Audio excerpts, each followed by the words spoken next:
আসসালামু আলাইকুম গাইস, কেমন আছে সবাই? আশা করছি সবাই ভালো আছে, সুস্থ আছে। আলহামদুলিল্লাহ আমরাও ভালো আছি, সুস্থ আছি।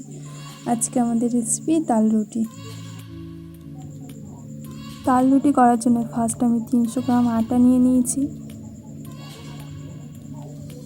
পরিমাণ মতো লবণ নিয়ে নিয়েছি,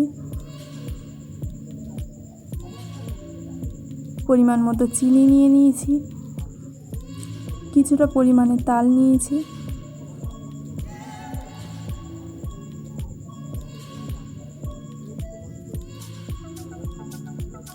সবগুলো একসঙ্গে মেখে নেব এবং 10 মিনিট মতো রেস্টে রেখে দেবো। এরপর রুটির মতো ডো করে নিয়ে রুটিটা বেলে নেব।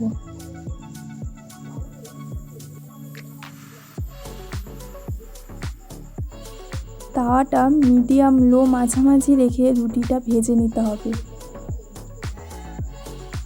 তারপরে একদম রেডি তাল রুটি।